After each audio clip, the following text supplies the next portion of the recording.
Primero, felicitaciones a producción de Canal 13 porque ha estado excelente esta nota, la presencia de la periodista que vos has invitado o has contactado y esas imágenes tan lindas de que bueno, son desconocidas, yo pienso, por supuesto que desconocidas para el resto del mundo, donde se ve al entonces obispo de Chiclayo delante de una inundación, tratando de ayudar a la gente. La verdad es que cuando uno habla del cónclave de obispos, tenemos que hablar de cónclave de sabios, porque hay mucha sabiduría evidente, no es una novedad esto, pero nos demuestra una vez más. Fíjate vos que no era candidato. Exactamente. No estaba entre los candidatos, se hablaba de un italiano. Muchos creían que se iba a volver a Italia, ¿no es cierto? Cosa que podría haber sido una cosa normal. Y también, bueno, los otros tres de los que se hablaba por distintos motivos. Sin embargo, lo estudiaron tan bien los cardenales que llegaron a decir, no, este es reúne todos los requisitos. Y tan rápido, ¿no? Y tan rápido, sí, dentro de... Sí, efectivamente, hace verdad porque podría haber salido recién hoy, a lo mejor. Claro, se anunciaba para hoy, después de 4 o 5 cabildeos. Claro, sin embargo, efectivamente. De pronto encuentra la figura de una iglesia que Parolín, que está al lado de él en el balcón, que esa es otra discusión de lo que viene, Luis, saber quién va a ser su secretario claro. y si va a tener influencia. Y Parolín era uno de los candidatos firmes. Lo que pasa es que Parolín, el cardenal Parolín, no tenía experiencia como obispo, es decir, no había sido nunca arzobispo. Claro. Es una cosa curiosísima.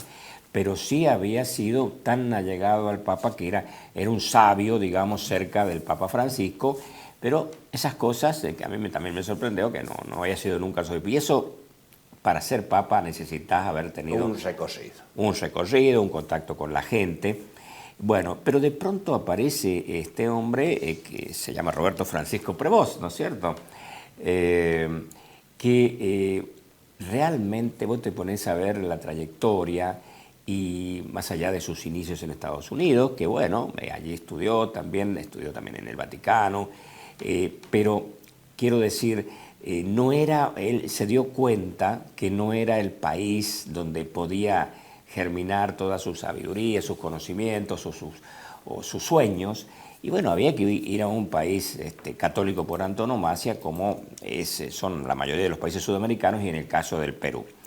Y bueno, y eligió este pueblo de Chiclayo, viste que ahora ya lo digo bien. Exacto, ¿sí? Ya lo mastica. Sí, Chiclayo que realmente lo ungió a cosas mucho más importantes, como es que luego fue obispo, por lo cual se nacionaliza, una cosa muy curiosa. No sé cuántas similitudes puede haber con otros casos similares o no sé, o dentro de la iglesia. Luis, también llama la atención lo que vos estás diciendo.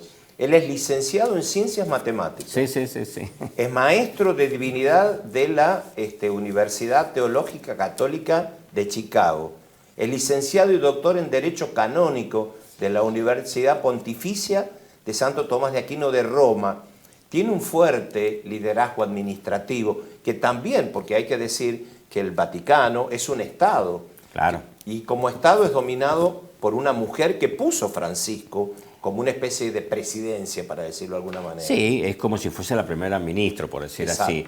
Eso no había sucedido nunca en una mujer, ¿no es cierto? Las mujeres no habían tenido, pero no porque sea, digamos, un Estado machista, sino que porque, bueno, y ese fue uno de los motivos, uno de los argumentos de Francisco, darle más entidad a la mujer, estar a favor de los derechos femeninos en el mundo, porque aunque parezca mentira, hay muchos países donde ello no sucede.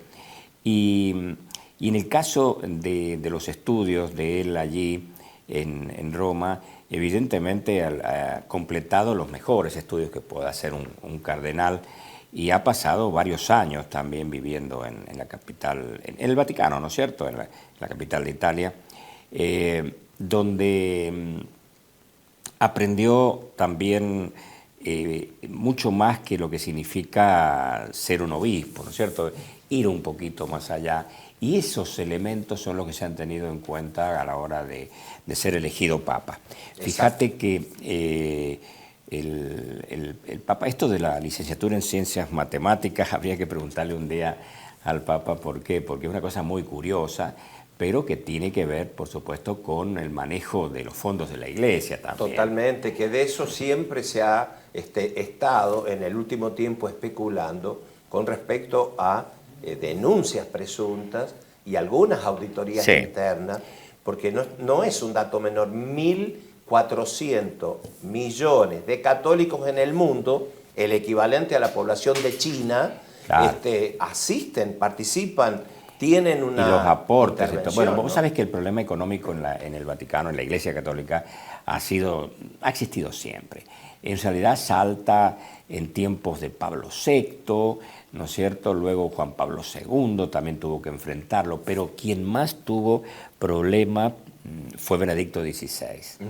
Porque Benedicto, Joseph Ratzinger, era un papá que a veces yo me atrevo a decir, no soy quien para decirlo, pero digo que era un hombre que debería haberse mantenido al lado del Papa, porque para eso parece que se había formado él, ¿no? Porque era un cerebro impresionante. Que había muy alemán, muy conservador. Sí, muy alemán, claro.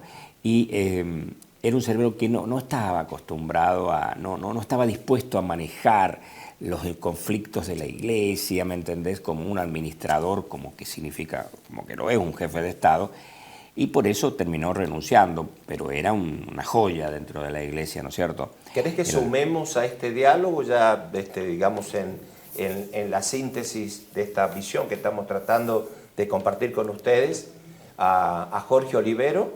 Porque Jorge ya está preparándose en las gateras en el estudio número 2. Es un santo, Jorge. Es un santo. Así que... Bueno, pero ya estamos con Jorge a propósito de tener la posibilidad de darle continuidad a lo que representa hoy la noticia conformada, porque hasta ayer teníamos solamente indicios y esos indicios nos llevaban al error, a tener la mirada puesta en otra latitud, ¿no? Claro. Efectivamente, cuando el propio presidente Trump, o se dijo si Trump iba a influir, bueno, perdón lo que voy a decir, pero es de ignorancia pensar que por muy jefe político que sea, por muy importante país, no iba a influir. No, si no ha tenido nada que ver, según lo que hemos leído, lo que sabemos... Y lo que se vio ayer también, Lo que se vio ayer no tiene nada que ver la influencia del presidente de los Estados Unidos, sino, ojo, si el presidente de los Estados Unidos está informado, que debe estarlo, sobre quién es León XIV, evidentemente debe estar preocupadito. Debe estar preocupado. Porque resulta que ahora hay alguien más importante que él, un norteamericano que está por encima del presidente de los Estados Unidos. Y que además ha sentado algunos artículos vinculados con la política migratoria de los Estados Unidos. Sí, eso es muy importante también. La situación de los migrantes, que ha sido una de las campañas llevadas adelante por Francisco, ¿no? Has dicho algo muy importante, Ricardo, porque ese va a ser el dolor de cabeza del presidente Trump a partir del pontificado de León XIV. ¿Quiere ponerse auriculares? Porque está Jorge Olivero en el estudio número 2 y nosotros no queremos privarnos tampoco de su opinión, porque Jorge se fue ayer sin la nominación del Papa y ahora está regresando a partir de esto que es noticia. ¿Cómo te va, Jorge? Bienvenido, buen día. Muy bien, igualmente. ¿Qué tal, Ricardo? Hola, Luis Eduardo, ¿cómo andan, muchachos? Buen día. Y sí, ayer cuando culminábamos nuestro espacio aquí en Jorge por la Mañana, había fumata negra, pero expectativa de lo que podía ocurrir en las últimas horas, que, bueno, finalmente conocimos el nuevo Papa. Entiendo que todos estamos leyendo un poco más de Robert Francis, ¿no?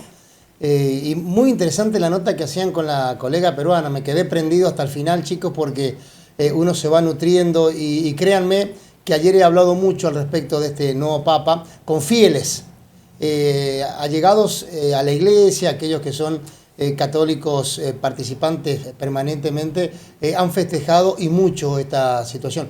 No tanto por el Papa en sí, que se ha elegido, sino por la situación. Tenemos Papa, me decía ayer un cura amigo. Jorge, tenemos Papa. Bueno, ¿y qué significa para ustedes? Y es nuestro máximo responsable, ya tenemos nombre y apellido y a partir de ahora dejarlo caminar para que haga.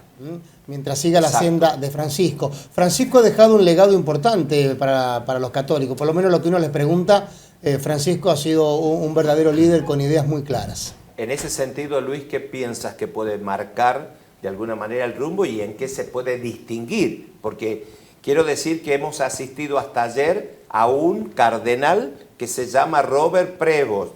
Ahora nace otro rol mucho más importante y puede haber cambios. Bueno, yo creo que es un papa revolucionario, por lo que se sabe, por sus antecedentes, por su pensamiento y sobre todo, insisto, respecto de su país de origen, los Estados Unidos, que bueno, se habla mucho de todo lo que quiere hacer y en el tema que vos mencionaste de los inmigrantes, que es tan importante, ¿no es cierto?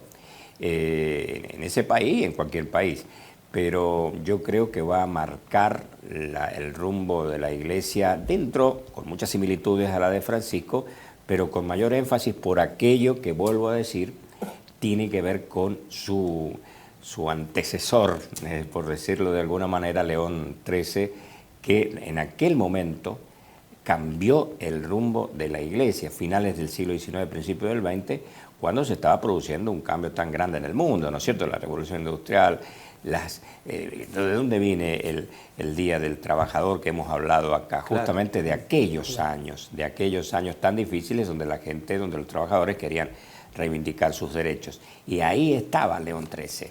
Y por eso sorprendió a todos que se llamara León XIII. A mí me pareció volver a, no sé, a otros siglos con el nombre, porque, bueno, no lo imaginábamos, la verdad.